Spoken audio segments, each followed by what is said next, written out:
আসসালামু আলাইকুম। আশা করি নিশ্চয়ই ভালো আছেন। তো স্বাগত জানাচ্ছি আরো একটা নতুন এনালাইসিস ভিডিওতে। তো এটা গতকালকের এনালাইসিস ছিল। গতকালকে যেমন বলেছিলাম যে এই ট্রেন্ড লাইনকে যদি রেসপেক্ট করে এখান থেকে বাই নিতে আর যদি ক্রস করে তাহলে অনেকটাই নেমে আসবে।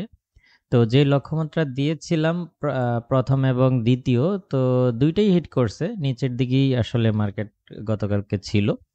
তো যাই হোক আজকের দিনে যদি আমরা আমাদের ট্রেডিং প্ল্যান করতে চাই তাহলে আমরা ১ম ইকোনমিক ক্যালেন্ডারটা দেখে আসি। আজকের দিনে আ খুব বেশি একটা গুরুত্বপূর্ণ নিউজ নাই। সন্ধ্যার দিকে কিছু হোম সেলস এর নিউজ আসবে। তো এছাড়া তেমন একটা গুরুত্বপূর্ণ নিউজ নেই। এদিকটায় আমরা দেখতে পাচ্ছি যে ১ ঘন্টা পরে জিবিপির কিছু নিউজ আসবে। তো এই হচ্ছে আজকের দিনের ইকোনমিক ক্যালেন্ডারের অবস্থা। আর ফান্ডামেন্টাল বিষয়গুলো যেহেতু সকাল থেকেই টেলিগ্রামে আলোচনা করেছি, সো এই বিষয়ে ভিডিওতে কথা বলতে চাচ্ছি না। তো সরাসরি আমরা যদি টেকনিক্যাল ওভারভিউটা দেখি তাহলে আমরা দেখতে পাচ্ছি যে এখন পর্যন্ত আমাদের যে মেজর ট্রেন্ড লাইন এটাকে কিন্তু গোল্ড ক্রস করেনি। এটা গতকালকে আসছিল টেস্ট করে উপরে উঠে গেছে, আজকে আবার আসছে, এর আশপাশ থেকেই চলে গেছে। তো বর্তমান প্রেক্ষাপটে যদি আজকের দিনে গোল্ড ৩৩০৬ কে ক্রস করতে পারে তাহলে এটা পুনরায় আপ হবে এবং আপ হলে মোটামুটি আমরা আশা করছি যে ৩৩৪০ থেকে ৩৩৬০ পর্যন্ত আপ হতে পারে। তো অলরেডি ৩৩০৬ কে এই রানিং ক্যান্ডেল ক্লোজ করার চেষ্টা করতেছে, ক্রস করার।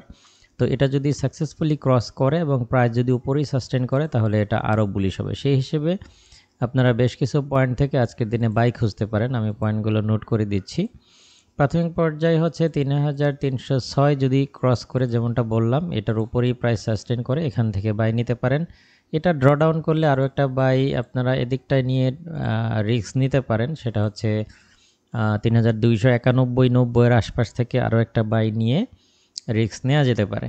আর আজকের দিনে যদি সেল করেন সেই ক্ষেত্রে ৩৩৪৩ এবং ৩৩৬৫-র আশপাশ থেকে সেলের চিন্তাভাবনা করতে পারেন। লক্ষ্য করবেন এখানে প্রাইস এসে কিভাবে রিঅ্যাক্ট করে। যদি রিজেকশন ফেস করে সেই ক্ষেত্রে এখান থেকে সেলের চিন্তা করা যেতে পারে। আর বাইয়ের স্টপ লসগুলো একদম ৩২৭৫-এর আশেপাশে দিবেন। সেলের স্টপ লসগুলোও এখানে ৩৩৭০-এর আশেপাশে দেওয়াটা যৌক্তিক হবে বলে মনে করছি। তো মোটামুটি এই হচ্ছে আজকের দিনের ট্রেডিং প্ল্যান। আশা করি বুঝতে পেরেছেন। এই সেটআপ অনুযায়ী আপনারা আপনাদের ট্রেডগুলো খুব সুন্দরভাবে ম্যানেজ করবেন। আরেকটা বিষয় বলে রাখা ভালো, যদি এই ট্রেন্ড লাইনকে ক্রস করে ফেলে মার্কেট কোনো কারণে ডাউনের দিকে তাহলে অনেক বেশি নেমে যাবে। সেই ক্ষেত্রে প্রাথমিক পর্যায়ে আমরা ধারণা করছি যে ৩২৬০-এর আশেপাশে নেমে যেতে পারে। ৩২৬০ ক্রস করলে আরও ডাউন হবে। তো যাই হোক এই হচ্ছে পরিস্থিতি। আপনারা এই সেটআপ অনুযায়ী আপনাদের ট্রেডগুলো খুব সুন্দরভাবে ম্যানেজ করবেন এই প্রত্যাশায় আজকের ভিডিও এখানেই শেষ করছি। দেখা হবে নেক্সট ভিডিওতে। আল্লাহ হাফেজ।